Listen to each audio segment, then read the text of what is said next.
welcome back to the channel. It's your usual host, Drongo Karis of the Black Bulls Night Squad at Twitch.tv. And this is the long-awaited Gammamon versus Jellymon deck battle video. Sorry, I'm a little flustered, can't think straight. Anyway, so on the left we got Dakota playing Jellymon and me on the right playing Gammamon. And you saw some little free advertisement stuff there.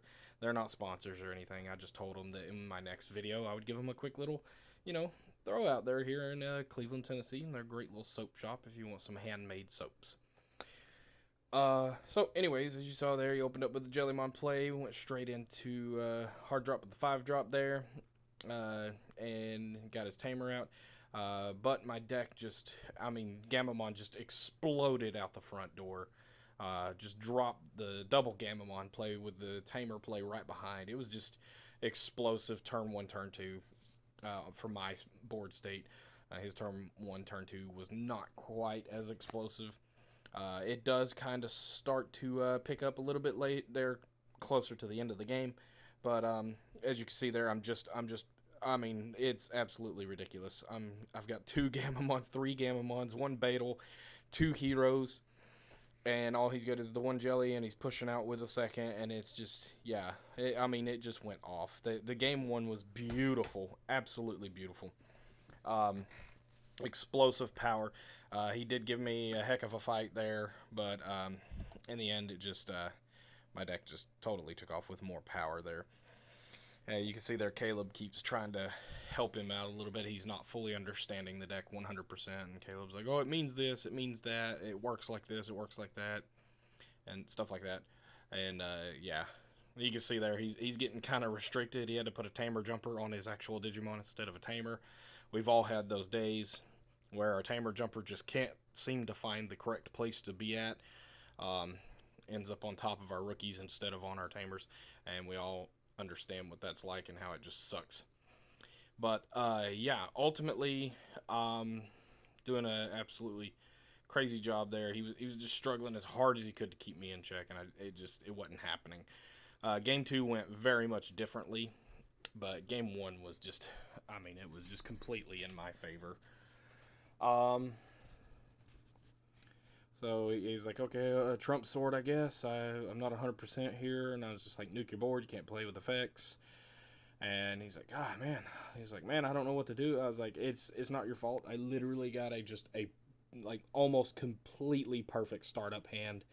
And I just flooded the board with tons of gammas and started immediately digivolving them into Beetles and Kauses. And it just took off. He was like, yeah, I don't know what to do. I was like, I'm pretty sure I'm gonna get game 1. Let's just play it out and see what happens. I was like, swing, crack, and then I was like, I kill you with little brother here. So there's the end of game 1. All right, here we are in game 2. There's the Hammer Spark, the beautiful Japanese artwork Hammer Spark, flying by, signifying the beginning of the fight.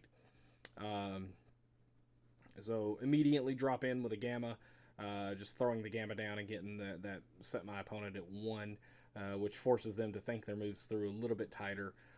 He did make the right move, though. He went for his rookie and then did get into his champion as quick as possible, which was the smarter play. However, my hand in game 2 was super, super limited.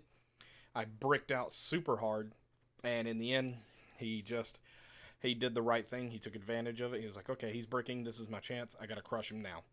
So he ended up just decimating me, and I could not come back from it. But you can see here, I've got double gammas, the gammas that can attack unsuspendeds, but he has none of them out. So I was like, okay, well, if you're not going to play any, then I'm just going to switch into Beetle and Crush, and it just so happened I hit something big enough to kill him. And I was like, well, okay, I'm out of options here. So he cracks effects. Jellymon is such a crazy awesome deck because you get to draw so many freaking cards off of one attack, and then you get to stand and swing another attack, which is just so ridiculous. And if you get your level 5, you could just like stand and continue attacking over and over, and just absolutely blow through your opponent's security pile, and it's absolutely crazy how awesome the Jellymon deck is. I was like, okay, try to nuke your board, see if I can't buy me a couple turns. Um, he's like, yeah. I immediately got a Jellymon to put right back out, and I was like, oh well, crap. And then yeah, it fell apart too quick. I was not capable of keeping up with him in game two. He just completely just overshadowed me and just blew away the whole game. Um, Managed to draw my way into another Gammamon. Was like, okay, I think things are looking good. Things are looking good. I got a rookie. It's not very strong, but I'll deal with it. I'll make it work. Throw the Beetle on there. All right, swing. I was like, okay, delete your jelly, draw a card. And he's like, kill your dude. And I was like, oh crap. And he's like, what? And I was like, that's all I had. And so here I am just trying to delete his board over and over and keep him in control. And eventually I just ran out of gas and couldn't keep the firepower going. It just ultimately he did eventually just overswarm me. I was like, okay, keep your field clear. Keep it clear, that way I can... sorry about that yawn. Keep your field clear and just continue to crush you. And at this point, he's just like, nah, man. I'm gonna bring out level 5, and I'm going to attack you like a whole bunch. And I was just like, yeah. So he swings, does all of his effects, draws his cards, pitches his cards to stand, and swings up. And I was like, oh no. He did accidentally discard his Tamer Jumper, not realizing what it was. And I was like, yeah, I don't know why you did that. And he was just like, oh no. I was like, well, don't worry. I mean, all I have is this one guy here, and you still have a health to get through. So here he is going for attack number 2. And he's standing his guy. Swing, cracks off my last security. It was a tamer, but too little, too late. I couldn't abuse it at all. And he was like, okay, cool, pass turn. And I was like, yeah, but it doesn't help. I was like, even if I do go to 3, even if I crack, it's over. I was like, I gotta get rid of this guy. A little bit of a misplay there. I forgot to turn my memory all the way up to 3, but that's okay. Little misplays happen like that once in a blue moon. Just learn to read your field and pay attention a little better, I guess. So I was like, okay. I don't know what I'm going to do here. He's like, yep. I was like, go to 3, spend it down, go back to your turn. And that was the end of game 2. Game 3. There it was, the rocket thrust where it shook and just took off. Game 3! Anyways, game 3, I made a big comeback. Good hard table shuffle. Really fixed my deck up for me. And it just exploded again. I mean, right out the door, I just took off with the game and crushed him. It was a great game. It was a great match in the end. But it's just, it's just how it is. Sometimes you just get lucky, sometimes you don't. So being able to just tamer on turn 2 with the flame memory boost, even though I don't have targets out, just being able to really take advantage of lots and lots of memory gain during turns is ultimately a huge deciding factor in these games, in Digimon, the card game. Just being able to really manipulate your memory just makes a huge impact and difference on whether or not you win. I know that kind of goes without saying, but trust me, it's best to say it. Constantly being able to fix up.